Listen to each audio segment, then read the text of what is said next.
Unidos para esta charla de Biblia. Vamos entonces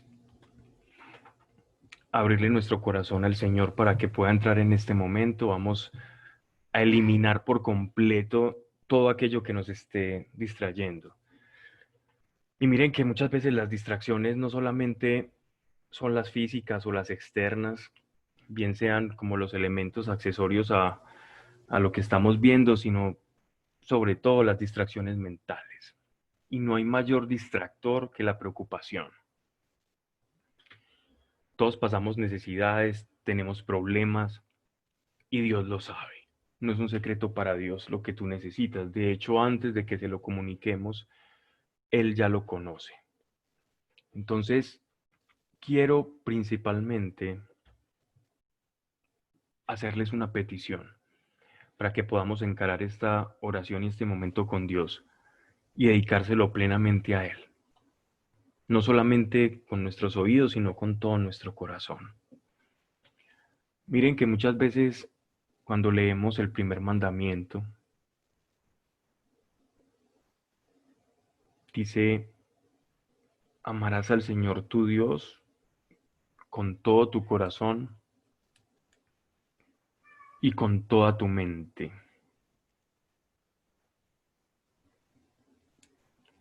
Y ese amar al Señor con todo el corazón y toda la mente es dedicarle el tiempo sin distracciones. No importa qué está pasando alrededor tuyo. Sabemos que acudimos a este tipo de charlas para poder arañar un poquitico más de lo que es la voluntad y la revelación de Dios mediante su palabra, pero aléjate de todo eso, sácalo, para que puedas, porque sé que amas al Señor, puedas también hacerlo con toda tu mente, no con una parte, sino con toda. Y haciendo esto, vamos entonces a hablar con nuestro Padre de los cielos. Gracias, porque tienes a cada persona acá, muy valiosa, Señor, en tu reino. Tus hijos somos muy valiosos para ti, tanto que has dado tu vida por cada uno, Señor. Padre, te entregamos este momento de todo el día para ser edificados por tu palabra que habla a todos los niveles.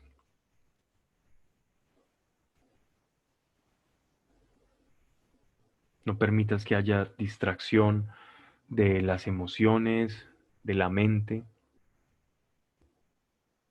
ni exteriores tampoco. Para darte este tiempo, Señor, y glorificarte en él. Señor, que aquí no se digan cosas que no estén de acuerdo a tu voluntad o a tu palabra, porque es tu palabra la que nos interesa el día de hoy. Es la que nos trae, Señor, día a día para nutrirnos y ser edificados por ella, porque es la única que unida al Espíritu tiene el poder para transformar vidas. Señor, gracias, Señor. Gracias por tu voluntad, gracias por tu poder y por lo que aprenderemos de ti, Señor. A continuación, bendito seas por siempre, Señor. Amén. Bien, vamos hoy entonces a introducirnos en otro gran libro del Antiguo Testamento.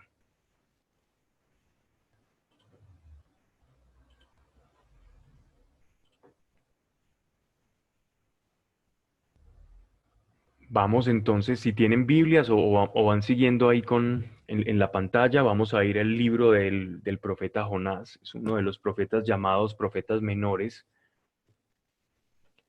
y cuya vida es muy interesante.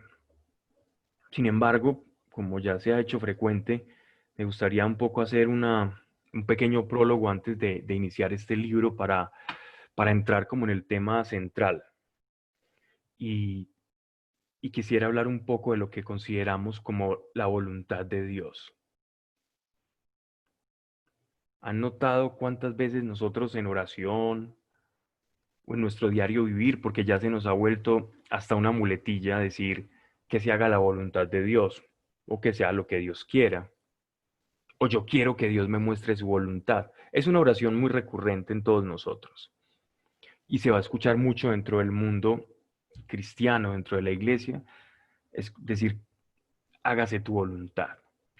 Pero, ¿cuánto nos hemos detenido realmente a pensar qué es la voluntad? ¿De dónde viene esa voluntad? ¿Cuál es esa voluntad? ¿Qué tanto quiero seguir por imitación de Cristo? Inevitablemente nos vamos a tener que ir al término voluntad, que es un término que viene desde el latín, que implica la palabra querer. La voluntad y el querer están estrechamente ligados. La voluntad es un querer. Y si ahondamos un poco en el misterio de la personalidad y los atributos de Dios, vemos que Dios quiere cosas. Si Dios tiene una voluntad, significa que Dios quiere cosas. Y si Dios quiere cosas y Dios todo lo puede hacer, según nos cuentan los salmos, según nuestro Señor Jesucristo también dice cuando está en medio de la oración y dice, Señor, pasa de mí este cáliz, Él dice, tú lo puedes hacer, pero que se haga tu voluntad. La pregunta es, o a la conclusión que llegamos mejor es, si Dios quiere cosas y puede hacer todo, ¿por qué no las hace? Si Dios puede realizar todo aquello que quiere, ¿por qué no lo hace?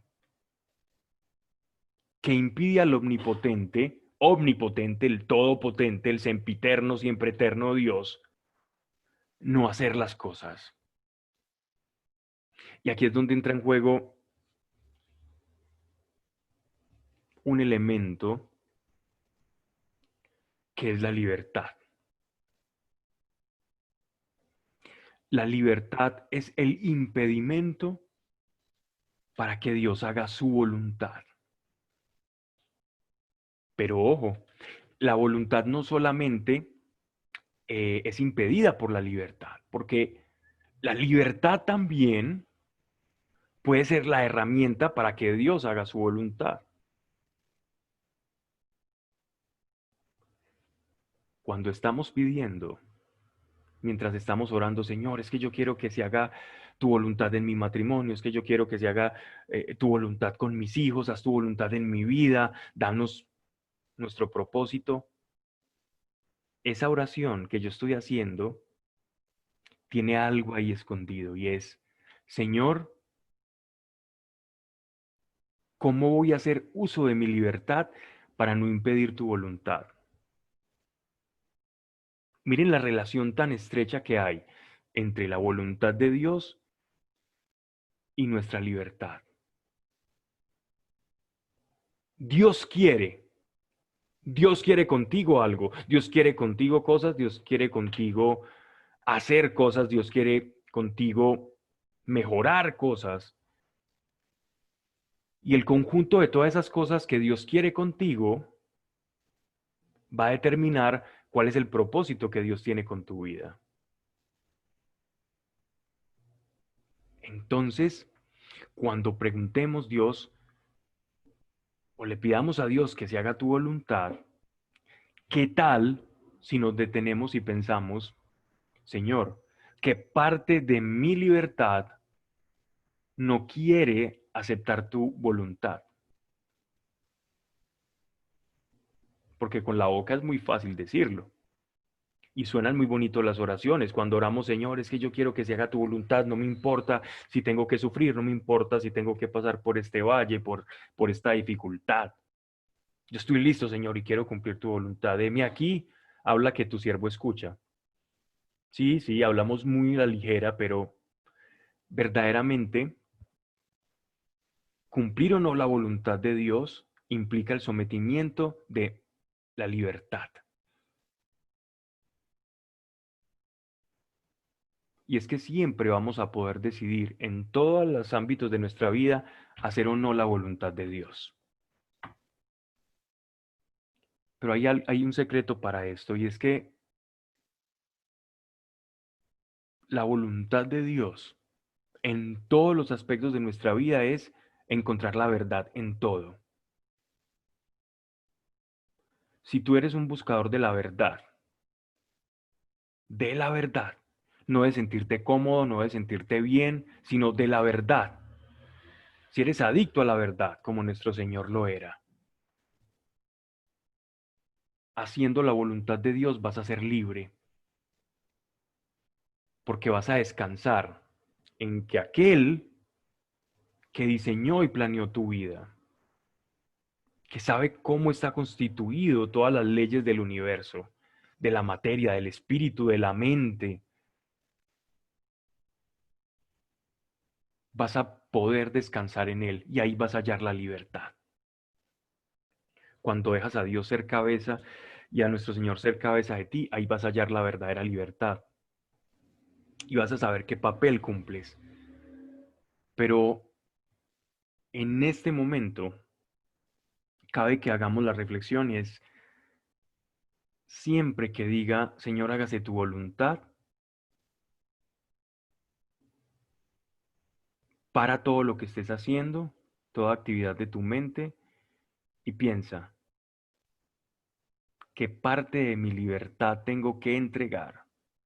¿Aún tengo que enterrar? ¿A cuál parte tengo que morir de lo que me gusta o no me gusta para hacer tu voluntad? Ese es un trabajo de todos los días, para todos, para quien esté más cerca de Dios como el que esté empezando, para el que esté empezando y esté más cerca de Dios que el que lleva mucho tiempo y esté más lejos. No importa el tiempo, siempre va a ser la constante en la vida de todo hombre y mujer de fe. Preguntarme qué parte de mi libertad no está de acuerdo con lo que tú quieres, del uso que yo tengo de mi libertad. Y ese es el impedimento. Pero aún diremos que Dios puede, en medio de su soberanía, mostrar que tu libertad también puede estar condicionada a su soberanía. Incluso desmembrar, desbaratar, desarticular, deconstruir todo aquello que tú creas de Él, del mismo Dios. Cosas incluso que te sirvieron en el pasado, Dios encargar de desarticularlas y mostrarte otro camino. Y esto fue lo que le pasó al profeta Jonás, del que vamos a hablar. Sobre todo el texto nos va a introducir al misterio de la voluntad de Dios y cómo cosas que creemos como algo pétreo, fuerte, sobre Dios y de su comportamiento para con nosotros, incluso son derrumbadas por una palabra o por algo que Dios nos pide. Y nosotros creemos conocer a Dios en algo y después nos sorprende. Que creemos que su misericordia tiene un alcance y aún nos sorprende más, mostrándonos que su misericordia no tiene límites. Y hay una enseñanza de la voluntad aquí muy bonita que hay que comprender. Y qué bueno es poder caminar sabiendo cómo responder a esa voluntad. Porque quien alcanza al querer de Dios o quien se comporta como el querer de Dios o conforme al querer de Dios o al corazón de Dios, ese va a hallar paz en su corazón, va a hallar tranquilidad.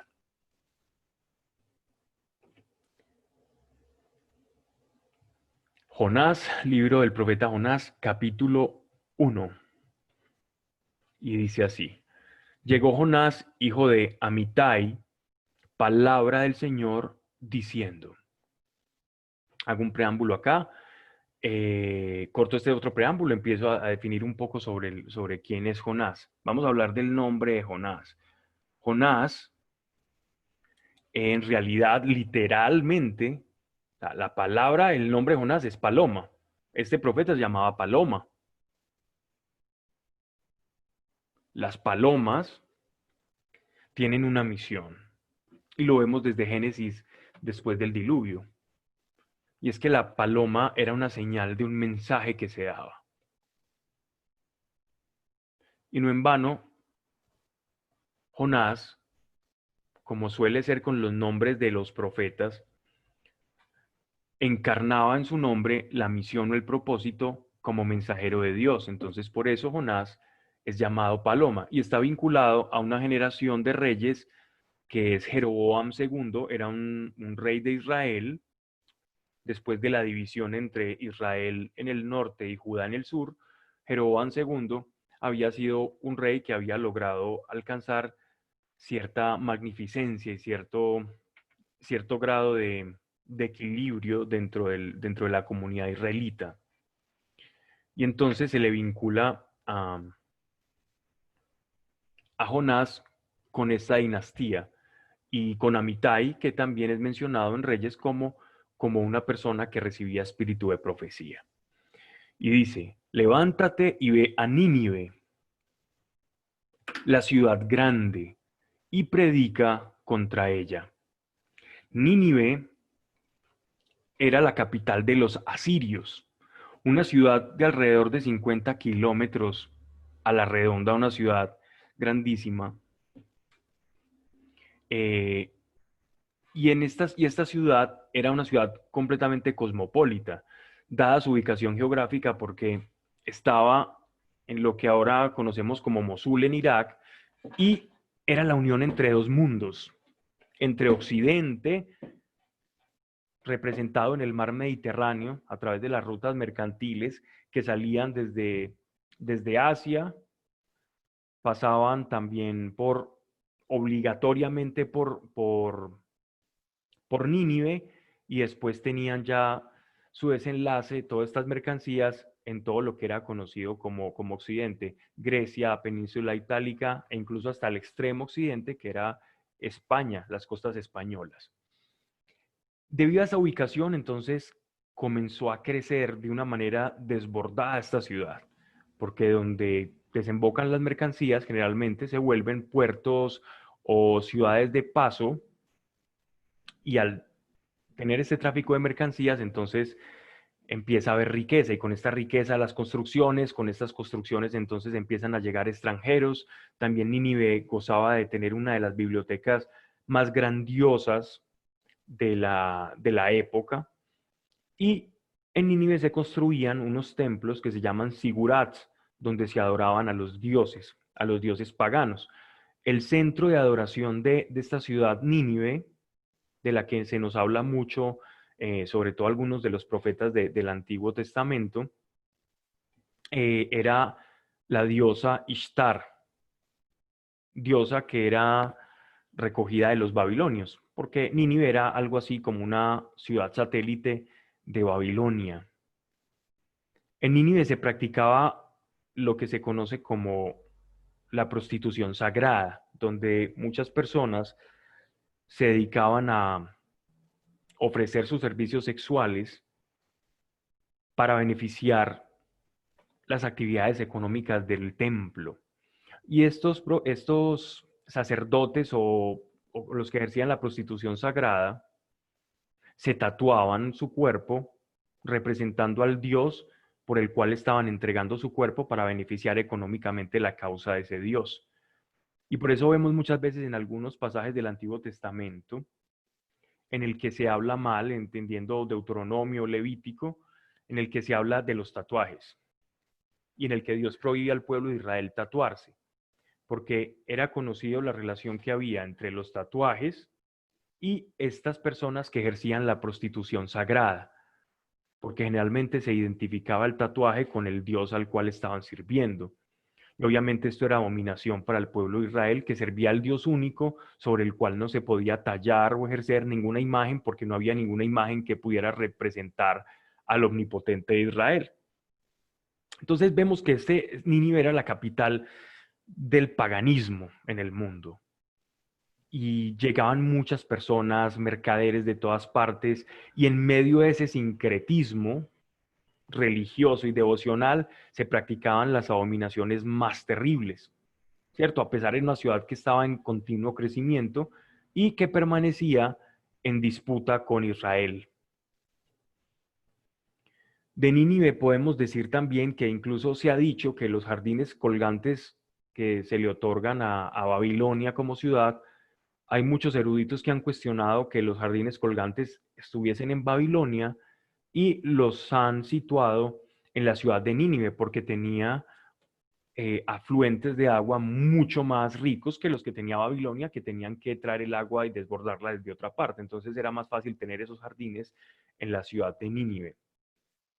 Entonces tenemos una ciudad grande, como le está diciendo acá entonces el profeta Jonás, ¿cierto? Dios le dice, levántate y ve a Nínive, la ciudad grande, porque 50 kilómetros no son para nada desdeñables. Era una ciudad que según algunos historiadores se recorría 3 días a pie, pero ojo, 3 días a pie son 50 kilómetros. No significa la literalidad de 3 días a pie, las 3 días caminando, con su día y con su noche a pie, sino que era una expresión para referirse como a que era algo muy grande. Era una exageración, una hipérbole. Y dice, levántate y ve a Nínive, la ciudad grande, y predica contra ella. Ojo, porque eso es completamente nuevo. Nótese que hasta ahora todos los profetas de Israel profetizan en Israel. Es la primera vez en toda la historia sagrada en que el Dios de Israel, que se le presentó a Moisés, que le habló a Abraham, que derrumbó las murallas de Jericó, manda a profetizar fuera de casa, fuera de Israel. Imagine usted un profeta de Dios despertarse un día y que Dios le llame a predicar como nunca antes se ha predicado, a salirse completamente del formato,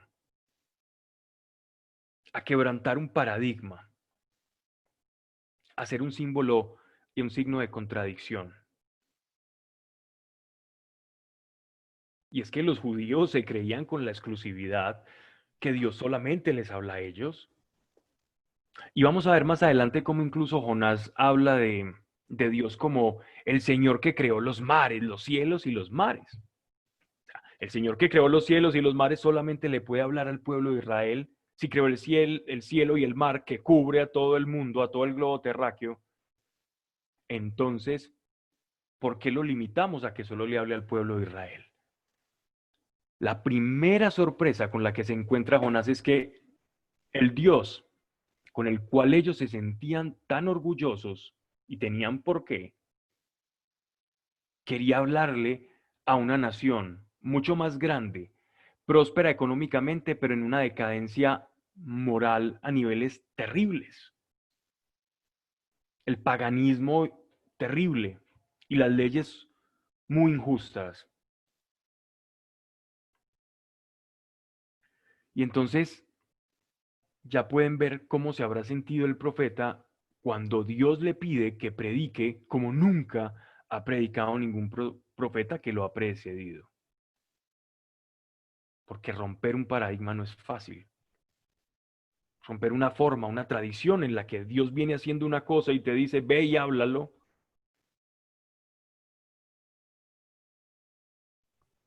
Eso cuestiona. Y dice, el motivo de su predicación es esta, pues su maldad ha subido ante mí. Su maldad ha subido ante mí. Es como si el pecado fuera contaminación, es como si fuera polución.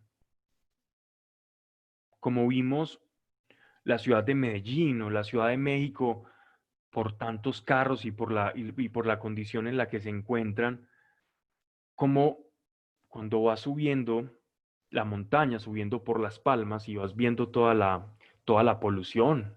Lo puedes ver, incluso me sorprendí en estos días que salí un poco más lejos de lo que normalmente estaba saliendo y la claridad con la que podía ver las montañas. Cuando salí en el carro y me iba desplazando y la claridad con la que podía ver la definición, las montañas, todo lo que se ve. Hagan el ejercicio en estos días que hay menos carros y van a ver una claridad, casi como si el astigmatismo se desapareciera por completo. Y esto es más o menos lo que ocurre con el pecado. Es como si el pecado fuera una polución que sube. Y era tanta la polución, tanta la contaminación de esta ciudad de Nínive, que ya estaba apestando las narices de Dios. Pero va a enviar a uno, como nunca antes lo había enviado, a predicarle a los de Nínive, una ciudad que incluso no se llevaba bien con Israel y que era mucho más fuerte militarmente que Israel. Levantóse Jonás para huir lejos de Dios a Tarsis. Bajó a Jope y halló un barco que estaba para ir a Tarsis. Pagó el pasaje y entró en él para irse con ellos a Tarsis, lejos de Dios.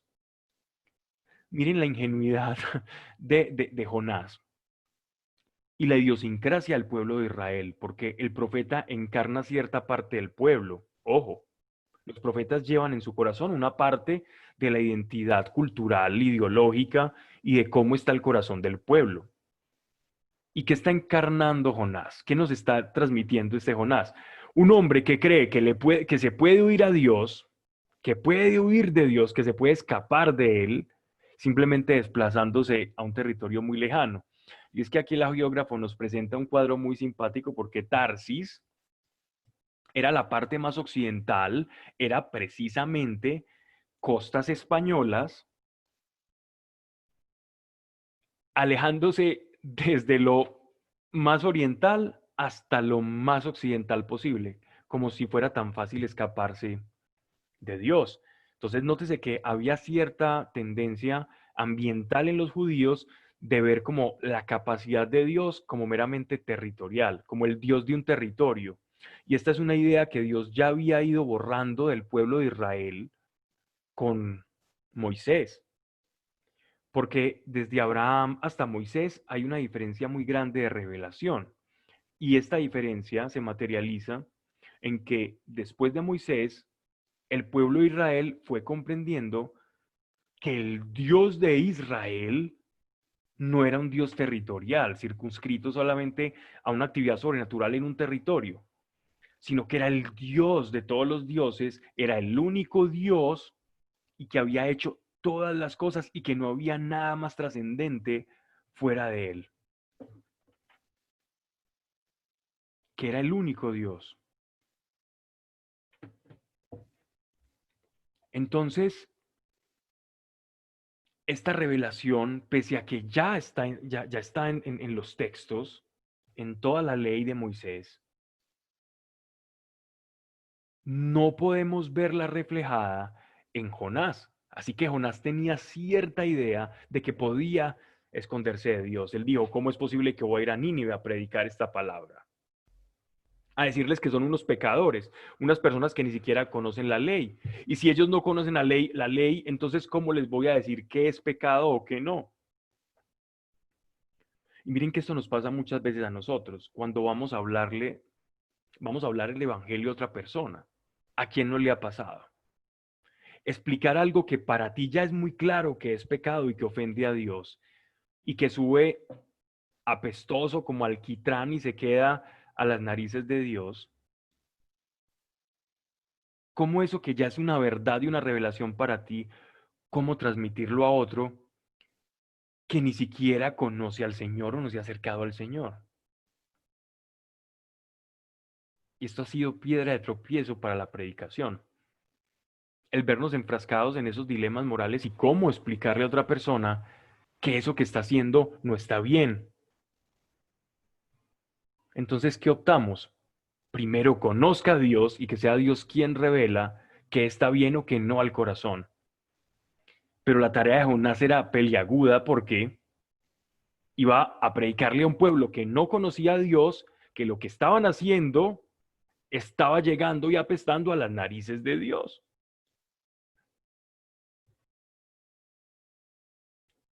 Huyó. Su mente le dijo, huye, tú no puedes con esto, tú no puedes con la voluntad de Dios. La voluntad de Dios es mucho para ti. Y es que ¿quién nos dice a nosotros que la voluntad de Dios depende de tus capacidades? ¿Quién te dice que el propósito de Dios depende de tu capacidad para hacerlo? Dios no necesita de tu capacidad. Dios necesita de tu libertad. Señor, hágase tu voluntad. Señor, dime cómo uso mi libertad para hacerla, porque las capacidades las va a poner Él. Señor, ¿y qué hablaremos? Pues el Espíritu en su momento les dirá qué hablaran. Y cuando nos apresen, ¿qué diremos? Le preguntaban los apóstoles. El Espíritu que mora en mí y morará en ustedes, les dirá en la hora, en el momento justo, qué deben hacer, o qué deben decir, o si deben callar. Entonces el Señor lo que necesita de ti no es tu capacidad.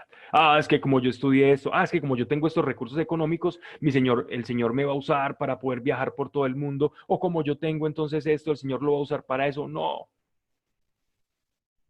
Dios no necesita de nuestras cosas para hacer su voluntad.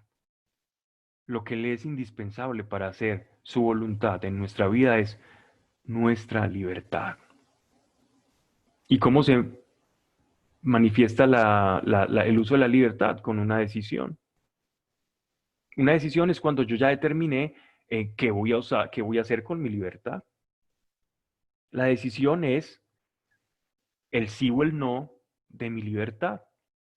Y eso es lo que necesita Dios. Tú sí o tú no. Eso es lo que Él está buscando. Todos hemos visto en nuestras vidas cuántas veces le hemos dicho no a Dios y cómo te ha ido, cómo me ha ido. Mal. Por lo tanto, sabemos que, por la experiencia, la voluntad de Dios es buena, agradable y perfecta. Porque cuando hacemos su voluntad, vemos que trae frutos y frutos apacibles. Entonces salimos ganando haciendo la voluntad de Dios, pero Jonás creyó, pensó como nosotros pensamos. Señor, ¿y cómo voy a hacer eso que me estás pidiendo? Y huyó, huir de Dios. En su ingenuidad intentó huir de Dios. Y entonces tomó un barco allá en Jope, Jope es una ciudad que queda, era una población, más que una ciudad cercana a lo que ahora conocemos como la capital de Israel, que es Tel Aviv, ciudad costera, sale a Jope, allí tomó una embarcación fenicia y los fenicios, pagando un dinero, lo iban a llevar a Tarsis, hasta España. De Israel a España. Wow. Y allá se embarcó y prosigue la historia. El Señor levantó en el mar un violento huracán, y fue tal tormenta en el mar que creyeron se rompía la nave. Llenos de miedo, los marineros invocaban cada uno a su Dios y echaron al mar lo que llevaban en la nave para aligerarla de ello. Bien, miren la fe de todos estos marineros, y es que si habían personas supersticiosas dentro del mundo antiguo, eran los marineros. Gracias a los marineros es que se llevaban de un lugar a otro todos los mitos y las leyendas del kraken, de los monstruos marinos, de las sirenas. Eran famosos cuenteros y también eran conocidos porque de ir de tantos lugares, de isla en isla, de puerto en puerto, desembarcando de lugar en lugar, se iban llenando de todo el folclore y de las religiones y de las devociones y prácticas de todos los lugares. Entonces, un barco era el sincretismo de deidades y de cosas donde cada marinero, dependiendo de la ciudad a la que pertenecía, tenía un determinado culto. Y todos al ver que el mar estaba tan embravecido en contra de ellos, entonces empezaron a intentar ofrecer sacrificios y hacer oraciones y cosas a sus dioses. Y eliminando la carga extra para poder maniobrar mejor con la embarcación. Y dice, Jonás, que había bajado al fondo de la nave, se había acostado y dormía profundamente.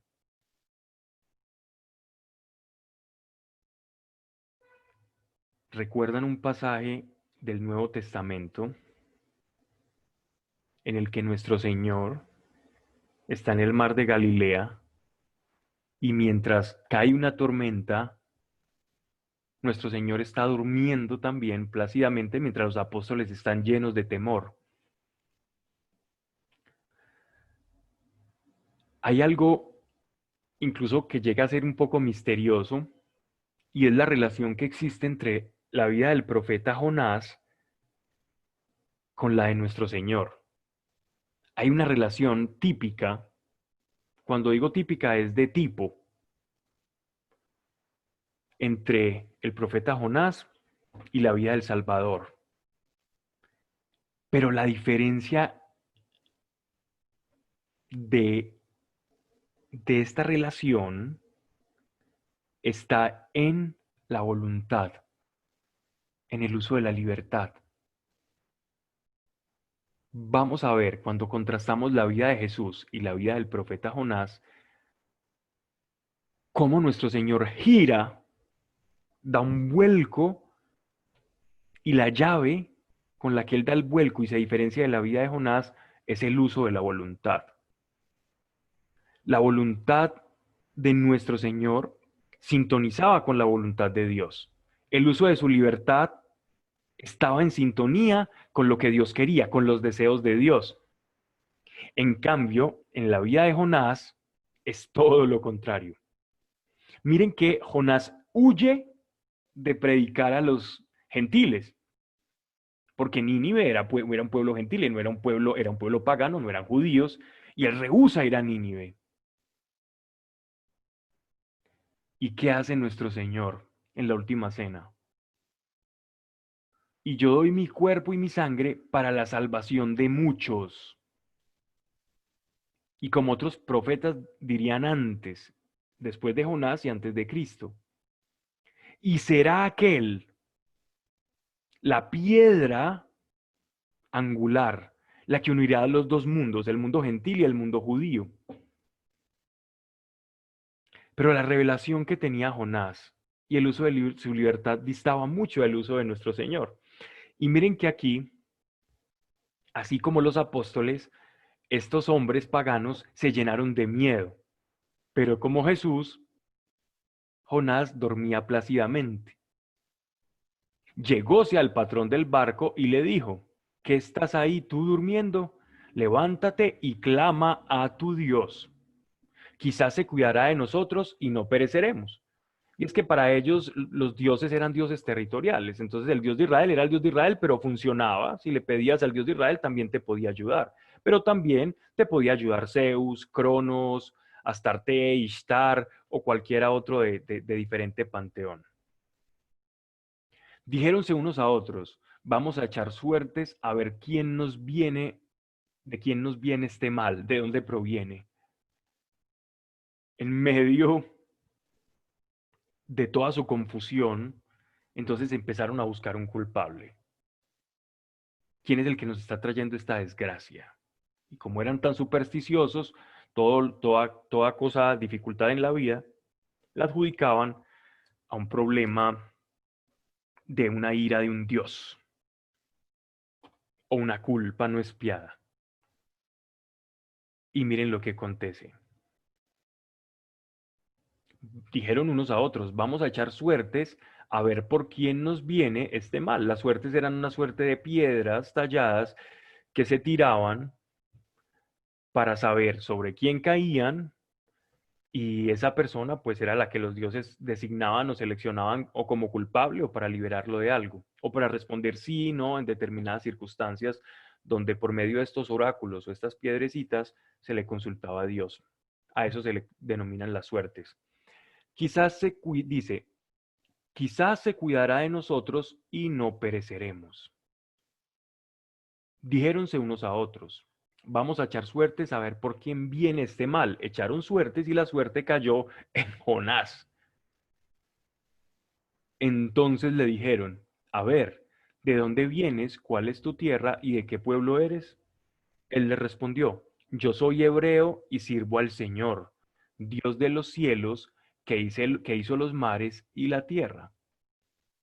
Nótense lo paradójico del texto, porque alguien que reconoce que Dios hizo los mares, los cielos y la tierra, pretende que huyendo de Israel hacia España va a poderse esconder de Dios. Y continúa. Aquellos hombres se atemorizaron en sobremanera y le dijeron, ¿por qué has hecho esto? Pues sabían que iba huyendo de Dios, porque él se los había declarado. Bueno, algo a favor de Jonás es que era un hombre sincero. Dijéronle, ¿qué vamos a hacer contigo para que el mar se nos aquiete? Porque el mar iba embraveciéndose cada vez más.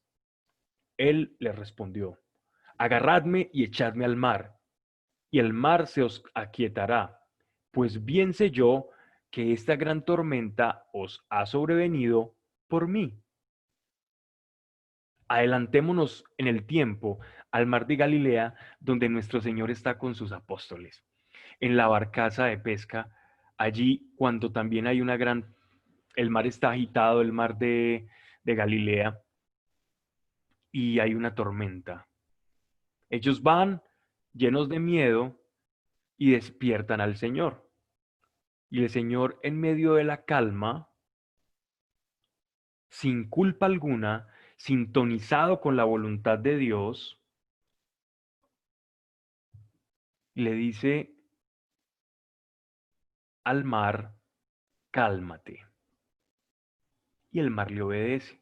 Le dice a los vientos, dejen de soplar, y los vientos le obedecen. Y lo que era una situación de completa desesperación, a bordas del colapso y de la muerte para los apóstoles pescadores, para Jesús era una cosa de rutina, simplemente levantarse y decirle a los elementos que le hicieran caso. ¿Pero por qué? ¿Por qué? Porque era el Salvador, porque era el Mesías, porque era el Emanuel, porque era Yeshua de Nazaret, Dios con nosotros, o hay algo más. Hay algo más que se esconde detrás de este texto que nos está mostrando Jonás. Hay algo más que está acá.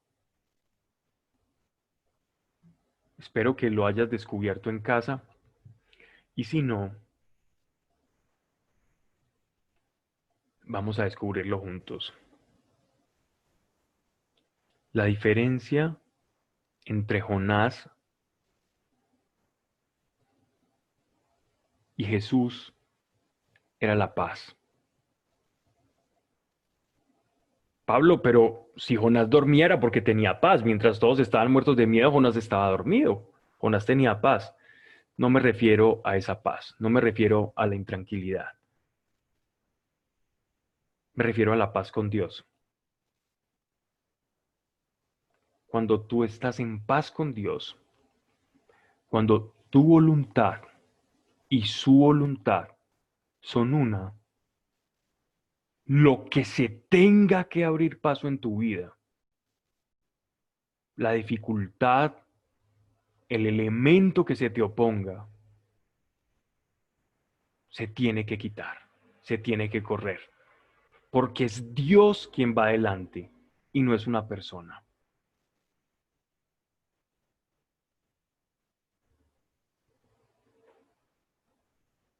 La diferencia que hizo que el mar se detuviese, que el viento y la lluvia era la paz con Dios que tenía nuestro Señor Jesucristo. Y Él dice, mi pasos dejo, mi pasos doy. Es decir, La sincronía, la sintonía, la comunión que yo tengo con el Padre, esa comunión y esa sintonía, ustedes también la pueden tener. Y Jonás, como era profeta, sabía que él no tenía esa sintonía. Es más, estaba desintonizado con Dios al punto en que se quería desintonizar completamente para no hacer su voluntad. Y miren lo que pasa cuando uno no está en sintonía con Dios. Todos los elementos y todas las situaciones se vuelven en nuestra contra. Cuando no tenemos paz con Dios, todo lo que te pasa es en tu contra. Cuando tienes paz con Dios, todo lo que te pasa es diferente. Cualquiera pudiera pensar que eso estaba en contra de nuestro Señor cuando estaba en el mar de Galilea. Él estaba dormido. Seguro la madera de ese barco estaba crujiendo espantosamente. Y si era de vela, como los usaban los pescadores, ya imagínense ustedes, todo crujiendo, las velas moviéndose, el viento. Y él dormía plácidamente y los apóstoles lo despertaron por el miedo, llorando: Señor, ayúdanos, nos vamos a morir, vamos a perecer. Hombres de poca fe. Y él detiene todo porque tenía esa paz. O sea, que lo que era un problema para ellos, que no tenían la paz con Dios, aunque se viera como un problema, aunque oliese como un problema, aunque se sintiese como un problema, para aquel que está sintonizado con Dios no era un problema. Era una oportunidad en la que Dios se podía glorificar. Y es que si nosotros tenemos paz con Dios, podemos expresar la fe. Pero dime qué fe vamos a poder expresar si no sentimos esa paz con Dios. ¿Cómo yo puedo expresar mi fe si no tengo paz con Dios? Así como la expresaron estos hombres de diferentes partes que estaban en rumbo en esta embarcación. Ellos expresaron su fe a una cantidad de dioses, pero esos dioses, obvio, no les iban a contestar, porque no son dioses reales. Pero el profeta Jonás, que sí sabía qué estaba pasando en su corazón, entonces conocía cómo se iba a calmar la tormenta. Y dice: Él le respondió: agarradme y echadme al mar, y el mar se os aquietará, pues bien sé yo que esta gran tormenta os ha sobrevenido por mí. Aquellos hombres hicieron polvorber la nave a tierra. Entonces se ve que eran unos fenicios, eran personas dentro de lo posible, eran personas buenas, que no simplemente iban a tirar a él por miedo, sino que estaban buscando desesperadamente tirar anclas para que quedar en tierra y poder desocupar el barco sin que nadie pereciera, porque además él había pagado unos estipendios, un pasaje para poder viajar a la ciudad. Pero dice: mas no pudieron, pues el mar cada vez más se embravecía. Entonces clamaron a Dios, o sea, al Señor de Israel, diciendo: oh Señor de Israel, que no perezcamos nosotros por la vida de este hombre, y no nos imputes sangre inocente. En ese momento se olvidaron de sus dioses y empezaron a orar por el Dios de Israel, por el Dios de los hebreos. Esa era su fe. Era fe un día para una cosa, un día para otra cosa. Eso no se puede llamar fe. Pues tú, oh Señor, has hecho como te gustó. Y agarrando a Jonás, le echaron al mar, y el mar se aquietó en su furia. Temieron aquellos hombres a Dios y le ofrecieron sacrificios y le hicieron votos. Estos hombres comenzaron a experimentar cierta fe. Miren, este Dios es real, este Dios se toma las cosas en serio. Pero miren cómo la voluntad de Dios, las circunstancias y nuestra libertad siempre están girando, siempre están vinculadas. El querer de Dios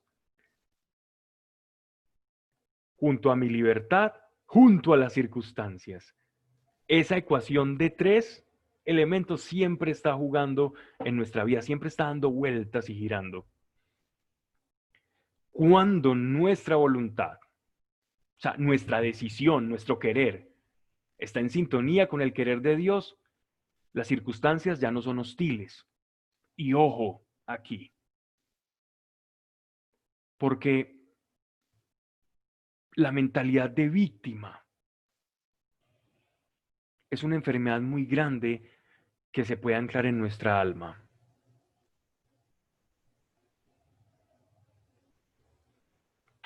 Todos en alguna parte de nuestra vida hemos tenido mentalidad de víctima, en la que hemos sentido que la vida nos ha trastocado, que la vida ha sido injusta contigo, que las cosas debieron haber ocurrido de otra manera, que porque si yo hice esto bueno, entonces me respondieron bien por mal.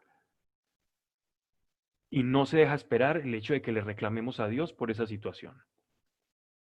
Yo lo he hecho, todos lo hacemos. Y eso anida en nuestro corazón. Cuando anida en nuestro corazón, cuando tú permites que ese tipo de reclamos por las circunstancias que estás viviendo aniden en tu corazón, ese hecho de que hagan nidos comienza una metamorfosis. Y esa metamorfosis empieza a hacer dentro de ti una mentalidad, un alma de víctima, a sentirte como una víctima de las circunstancias. Y empiezas a tener y adoptar un corazón prevenido con las personas, con las situaciones, pensar mal de todos, de que todo me va a hacer daño, de que la vida es injusta, de que Dios escucha a unos pero a mí no. Y es tan peligroso esta enfermedad del alma, ese sentimiento de víctima, porque está reflejando que mi voluntad no está sintonizada con la voluntad de Dios. Y los apóstoles tuvieron mentalidad de víctimas. En ese momento, ay Señor, nos vamos a morir. Pero alguien que tiene paz con Dios va a decir, no, esta situación será para ver su gloria manifiesta. Y antes de asustarte, vas a querer ver la gloria de Dios en todo esto. Porque estás en paz con Dios. Cuando estás en paz con Dios, las circunstancias, aún las difíciles, no se vuelven en tu contra. Las difíciles y el sufrimiento, como lo hablamos en el tema del quebranto, se pueden volcar a tu favor. Dios no quiere mentalidad de víctimas. Dios no quiere que su iglesia se sienta víctima. Porque el espíritu de victimismo implica que yo no he adoptado el espíritu de victoria en la cruz. Significa que yo no creo en la cruz. Significa que el crucificado no resucitó. Significa que el crucificado murió y allí se quedó, como testimonio de que fueron muchas palabras bonitas, pero muy poca evidencia. Y nadie quiere vivir de palabras bonitas, sino la evidencia de un Dios sobrenatural que tiene la capacidad de darnos vida eterna, de restaurar la herida del pecado, de hacernos trascender las circunstancias. Eso es lo que quiere nuestro Señor. Temieron aquellos hombres a Dios y le ofrecieron sacrificios y le hicieron votos. Capítulo 2. Dios había dispuesto un pez muy grande para que tragase a Jonás. Dentro de la imaginería popular, siempre dice a Jonás lo tragó una ballena. Pero a Jonás lo tragó un cetáceo, no sabemos de qué tipo, simplemente sabemos que era un pez muy grande. Dentro del mar Mediterráneo existen cachalotes, que es el animal más grande que existe, incluso hay algunos hasta de 25 metros, un cachalote que es una ballena gigantesca que se cazaba hasta hace poco tiempo, ahora se caza de manera furtiva, pero que más o menos hasta el 1800, principio del 1900, fue gran fuente de aceite para, para poder encender todos los hogares y prácticamente era un objeto de muchísimo valor el aceite de ballena para poder encender. todo lo que fueran las luminarias de todos los poblados y las ciudades, para cocina, para todo lo que se pudiera utilizar, hasta se hacían jabones y medicamentos con el aceite de ballena. Y, y se ha adoptado eso, pero miren que dice, el Señor ya había dispuesto un pez muy grande, o sea, que todo esto fue una acción sobrenatural de Dios. El hecho de que existiera este pez tuvo una acción sobrenatural de Dios. Para muchos escépticos de las escrituras que ven este texto como una fábula o una fantasía judía, hay un caso que fue muy sonado de un hombre llamado James Berkeley, que en 1891, en un barco ballenero, intentando arponear, estaban en dos embarcaciones balleneras, él estaba en una de esas embarcaciones intentando arponear un cachalote, y el cachalote, narran pues todos estos pescadores después, que con un coletazo derriba en la embarcación en la que iba este James Barclay, y él cae, y el cachalote lo traga. Pasan aproximadamente 15 horas, ellos se van con el botín a tierra firme, y cuando abren las fauces de este animal, la bocaza impresionante que puede tener un animal de 25 metros, imagínense ustedes, se encontraba este hombre completamente pálido, y notan que todavía podía respirar, y le echan agua fría de mar y logran despertarlo.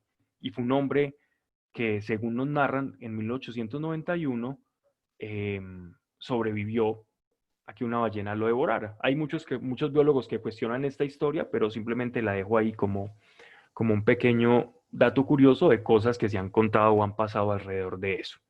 Entonces no sabemos qué pez, no sabemos qué condiciones tenía, pero según nos narra el geógrafo, hubo una acción sobrenatural de Dios y premeditada. ¿Ya? La voluntad de Dios era instaurar este profeta y llevar el mensaje a Nínive. Y miren que, a pesar de la negativa de Jonás, Dios estaba cumpliendo su voluntad en Jonás. Y eso es lo mejor que nos puede pasar a nosotros. Cuando de corazón alguna vez le hemos dicho a Dios: Señor, yo quiero hacer tu voluntad, créanme que si lo hemos hecho con seriedad, Dios se va a tomar esa oración, y a pesar que en algún momento de nuestra vida estemos distraídos, y Dios va a poder hacer que una ballena nos lleve al lugar en el que Él ya nos tenía, por su plena y pura misericordia. Va incluso a pasar por tu libertad de un momento determinado, porque un día de corazón le dijiste: Señor, hágase tu voluntad, y Él haya escogido esa oración para poder intervenir en un momento en el que quizás estuviéramos más desprevenidos de su voluntad, y podernos volver a llamar a regreso a hacer lo que Él nos mandó a hacer. Y esto veo que lo hace mucho tiempo, lo hace todo el tiempo. Lo ha hecho conmigo, lo ha hecho con muchas personas que veo sus vidas, cómo se alejan de Dios, y Dios los devuelve y los retorna. Y Jonás estuvo en el vientre del pez por 3 días y 3 noches.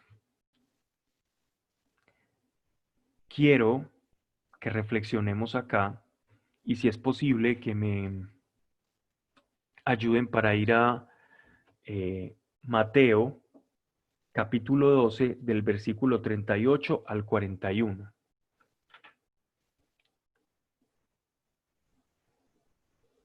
Mateo capítulo 12 del versículo 38 al 41.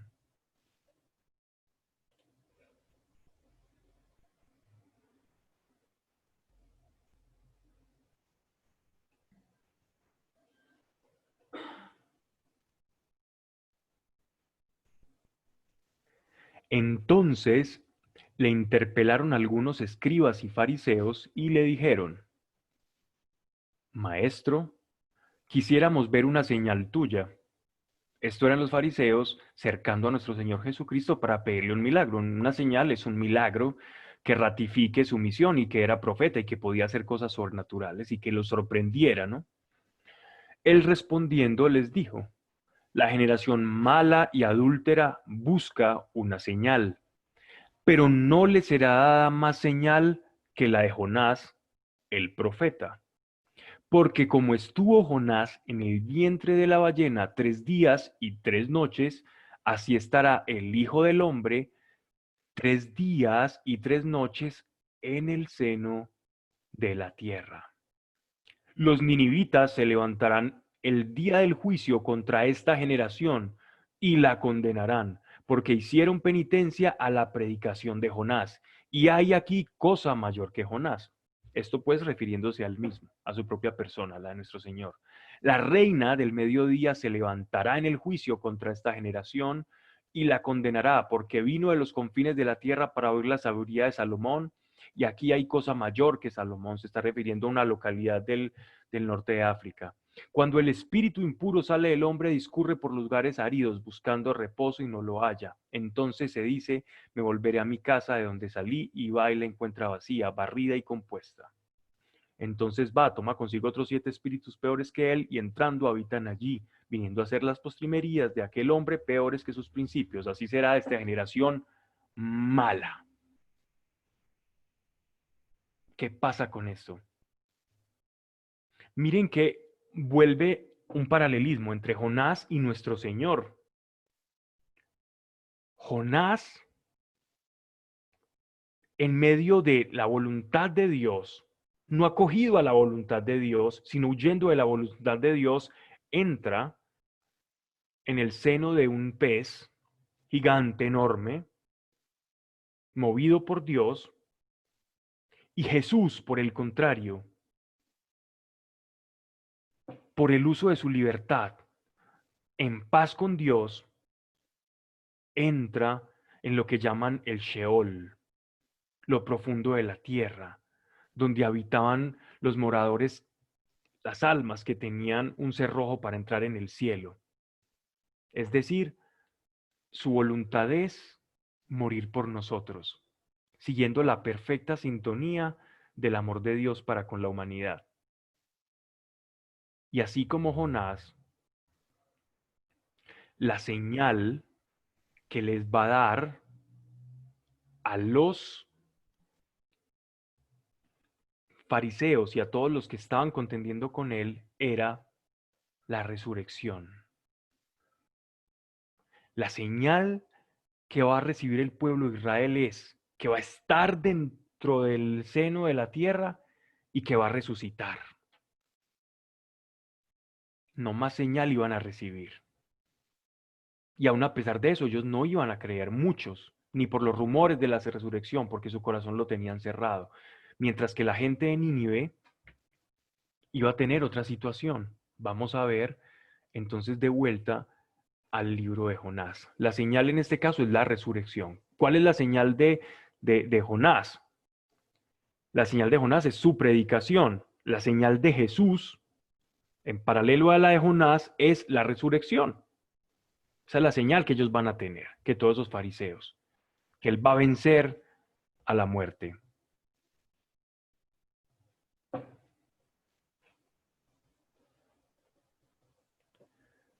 Volvemos al texto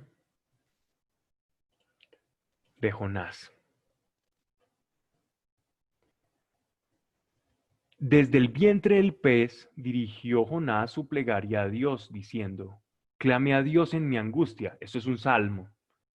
Y él me oyó, desde el seno del Sheol clamé.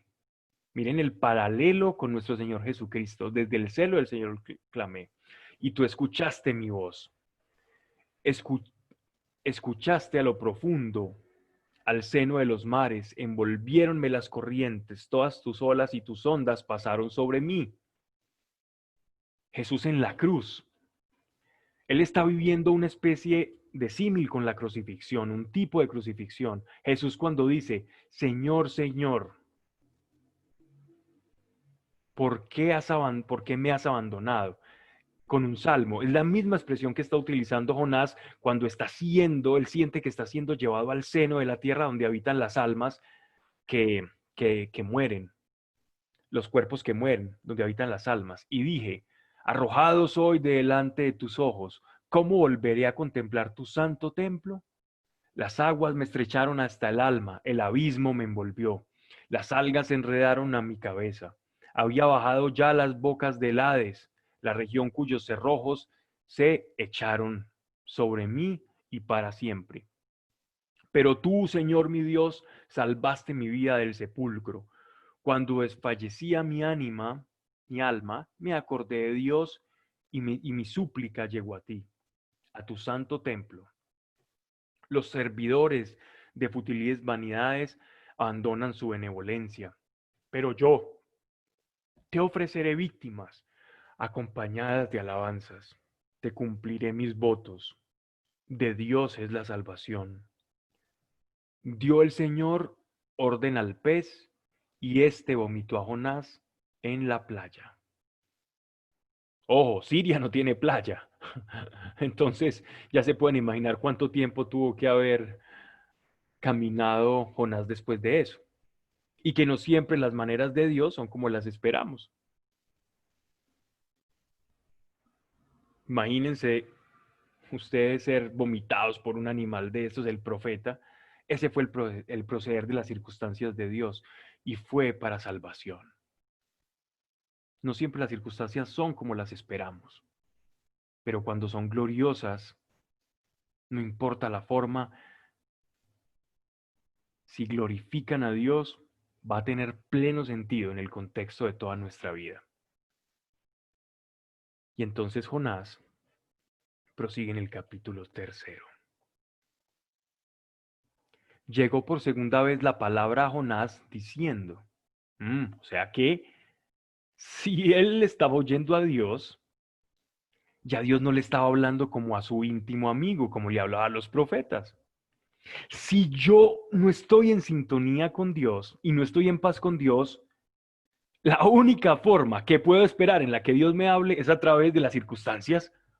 Si yo no estoy en paz con Dios, Dios me va a hablar por las circunstancias. Si yo estoy en paz con Dios, puedo escuchar también su voz. Después de la oración, después de su arrepentimiento, después de que vio la providencia y lo decidido que estaba Dios a hablarle a los de Nínive para tener misericordia de ellos y enviar su palabra, se transformó para Jonás en una reconciliación nuevamente con él y volvió a escuchar la voz de Dios, porque ya su corazón estaba en paz con él, en paz con lo que lo rodeaba, sintonizado con la voluntad de Dios. Y miren que no se queja de la manera en que arribó a la playa, que no fue la más ortodoxa. Levántate y ve a Nínive, la ciudad grande, y pregona en ella lo que yo te diré. Levantóse Jonás y fue a Nínive, según la orden de Dios. Era Nínive una ciudad grande sobremanera, de 3 días de andadura.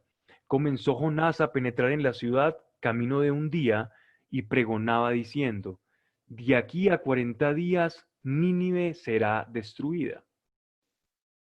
Entonces, imagínense la posición de Jonás,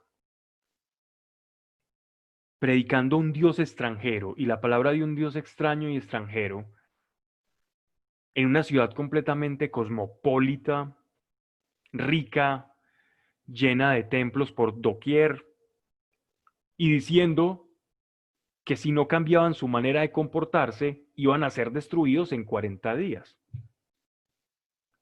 Estaba exponiendo su vida en sobremanera. Y esto demuestra el grado de exposición en la que Dios había puesto a Jonás. Y por eso su miedo, ¿no? Por eso el temor. Las gentes de Nínive creyeron a Dios. Las gentes de Nínive creyeron a Dios y pregonaron ayuno y se vistieron de saco desde el más grande al más pequeño. Saco es lo mismo que otras traducciones dirán cilicio, ¿cierto? Eran unas vestimentas que se hacían con pieles rústicas de animal o camello, cabra, y estas pieles eran como una especie de pectorales, de pecheras o de camisones que cuando te los ponías te sentías fastidiado, como esas cobijas de finca viejas que cuando te pones con ellas es mejor aguantar frío que usar esa cobija porque es terrible y te da comezón por todos lados. Eso era más o menos este tipo de atuendos o vestimentas. Era algo para sentirse incómodos y como para materializar externamente el grado de compunción interior que había o de arrepentimiento. Llegó la noticia al rey de Nínive y levantándose de su trono, se desnudó de sus vestiduras, se vistió también de estas vestiduras de cilicio, de saco, de piel de animal, y se sentó sobre el polvo. E hizo pregonar en Nínive una orden del rey y de sus príncipes, diciendo: hombre y animales, bueyes y ovejas, no probarán bocado, no comerán nada ni beberán agua. Cúbranse de saco hombres y animales y clamen a Dios fuertemente. Y conviértanse cada uno de su mal camino y de la violencia de sus manos. ¿Quién sabe si se apiadará Dios y se volverá del furor de su ira y no pereceremos? Vio Dios lo que hicieron, convirtiéndose de su mal camino, y cambió del mal que les dijo había de hacerles, y no lo hizo. Dejemos ahí porque lo que vamos a ver a continuación en los otros versículos es muy edificante, y la vida de Jonás nos habla mucho sobre la voluntad de Dios y cómo muchas veces nuestro parecer o nuestros esquemas mentales, por buenos que parezcan, no siempre están en sintonía con Dios. Y por eso vuelvo al final como comencé. Señor, quiero hacer tu voluntad, sí, pero Señor, ¿qué uso de mi libertad impide el hacer tu voluntad? Para no ser víctima de las circunstancias, sino hacer de las circunstancias un instrumento, una herramienta para comprender tu voluntad y tu gloria. Padre, gracias por cada persona que ha escuchado, Señor. Ayúdanos, Padre, a discernir tu voluntad buena, agradable y perfecta. Señor, gracias, porque en ti encontramos, Señor, respuesta, sabiduría, Señor.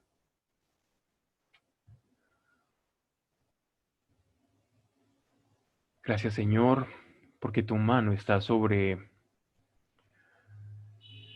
María Paula, Señor. Padre, tu mano poderosa en el nombre de Jesucristo, llevándose todo dolor y todo tormento, Señor. En el nombre de Jesucristo de Nazaret, Señor. Hazla elevarse por encima de sus circunstancias. Señor, gracias porque tu voluntad siempre es manifiesta en nuestra vida, Señor. Danos los ojos para verla, Señor. Abre nuestros ojos para ver cuál es tu voluntad, Señor. En el nombre de Jesús. Gracias, Señor. Gracias por Claudia Cecilia, Señor. En el nombre de Jesucristo de Nazaret, toca su corazón y la de su matrimonio, Señor. Tú sabes qué está pasando allí, Señor, y solo tu mano poderosa puede establecer una diferencia, Señor. Gracias por el empleo de Alejandra, Señor. Sea sorprendida en sobremanera, Señor, y en medio de todo esto que discierna tu voluntad. Gracias, Señor, por Isabel, y gracias por el empleo que tendrá, que ya tiene en ti, Señor. Gracias por María Eugenia Espinosa, Señor, en el nombre de Jesucristo de Nazaret, una alineación completa, en el nombre de Yeshua de Nazaret, en esos momentos donde se encuentre esta mujer, una alineación completa, Señor, y un balanceo de todo su sistema óseo, Señor. Hombros, cadera, pelvis, cada vértebra con su conexión, en el nombre de Yeshua de Nazaret, y todo nervio oprimido, Señor, cese en estos momentos, y que haya una alineación lumbar en el nombre de Yeshua de Nazaret. Gracias, Señor, por Alejandra, Señor, en el nombre de Yeshua de Nazaret, Padre, un toque purificador y sanador, Señor, y toda dolencia termina en el nombre de Yeshua de Nazaret y tomamos autoridad sobre todo dolor. Gracias por Sofía, en el nombre de Jesucristo de Nazaret, y más que por sus exámenes, Señor, hoy oramos por su rodilla, todo el tejido cartilaginoso que lo envuelve, todos los huesos que la componen en el nombre de Jesucristo de Nazaret. Haya un restablecimiento óseo en esta rodillita en el nombre de Jesucristo de Nazaret, Señor. Gracias por Oscar, en el nombre de Jesucristo de Nazaret, glorifícate en su vida, Señor. Gracias por la paz. Amén.